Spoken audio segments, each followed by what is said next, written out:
ہم کو ہمیشہ سوچنا چاہیے کہ ہم انہوں نے جو سارے اسباب پر قبضہ کر لیا ہے ہمارے بھارت میں، اس پر ہم کو بھی پہنچنا لازم ہے، تبھی ہم اپنے آپ کی حفاظت کر سکتے ہیں، اپنے قوم کی حفاظت کر سکتے ہیں، اپنے ادارے کی حفاظت کر سکتے ہیں، اپنے مذہب کی حفاظت کر سکتے ہیں۔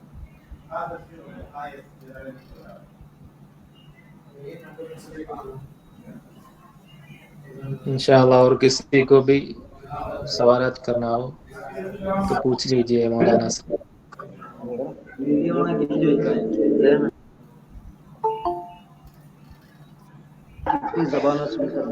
السلام علیکم، وعلیکم میرا نام السلام۔ عبدالجواد ہے جی اور میں آلپورہ شمس علماء اسلامک کالج جو واقع پدیانگرہ میں ہے بول رہا ہوں۔ جی جی ماشاءاللہ، بہت اچھی بات، بہت اچھی بات۔ اردو زبان مجھے تو تقریر کرنے سے زیادہ آپ لوگوں سے بات کرنے میں خوشی ہو رہی ہے۔ اردو جی زبان بولیے۔ کتنی زبانوں سے مل کر بنا ہے؟ اردو زبانوں کو کتنی زبانوں سے مل کر بنا ہے ایسا پوچھیں گے تو ہم آپ کو کیا بتائیں گے۔ اردو زبان میں، اردو زبان جو ہے نا، یہ ہمارا بھارت ہے نا، ہمارے بھارت میں قدیم زمانے میں، قدیم زمانہ بولے تو ہمارے مسلمان راجہ آنے سے پہلے، مسلمان راجہ بولے تو شہاب الدین غوری سب سے پہلی حکومت قائم کی تھی دلہی پر۔ اس سے پہلے جو بادشاہ اور راجہ تھے، ان کے بھاشا میں جو الفاظ استعمال ہوتے تھے، جملے نہیں، الفاظ جو مفردات استعمال ہوتے تھے، اس میں سے 40% آج بھی ہماری اردو زبان میں موجود ہے، یعنی وہاں سے یہ بنتا ہوا آ رہا ہے۔ ہم اس کو اب چونکہ ہندی ایک الگ زبان ہو گئی ہے نا، تو ہم جب یہ بولتے ہیں کہ یہ ہندی بھاشا کا لفظ ہے تو لوگ یہ سمجھنے لگتے ہیں کہ ہندی زبان نہیں، یہ جو ہماری اردو ہے یہ بھارت کی زبان، ایسا بولیے، بھارت کے الفاظ، اس میں ملے عربی الفاظ، اس میں ملے فارسی الفاظ، اس میں ملے ترکی الفاظ، یہ 4-5 لفظ کی کثرت ہے اس میں۔ اردو کے جو آپ تمہارے ملیالم کے زبان میں بولے تو ناڈن لفظ، جی یہ ہوا اردو، جو 2 حصے میں تقسیم ہو کر کے ایک بن گیا اردو، ایک بن گئی ہندی، ایسا۔ تو یہ ناڈن، اس میں جب یہاں شہاب الدین غوری کے بعد مسلسل ایرانین راجہ آئے مغل تک، تو ان کی زبان فارسی تھی، تو اس سے فارسی کے بہت سارے الفاظ اور بہت سارے تراکیب اردو میں آئے۔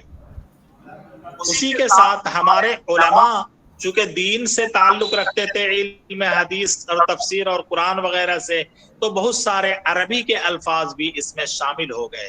بلکہ آپ ندوی صاحب کا نام سنے ہوں گے، مولانا ابو الحسن علی ندوی، ان کی کتابیں پڑھاتے ہیں ہم لوگ بچوں کو، قصص النبیین اور القراۃ الراشدہ۔ ان کی اردو کی کتاب دیکھیں گے تو فارسی سے زیادہ عربی کے الفاظ ان کے یہاں ملتے ہیں۔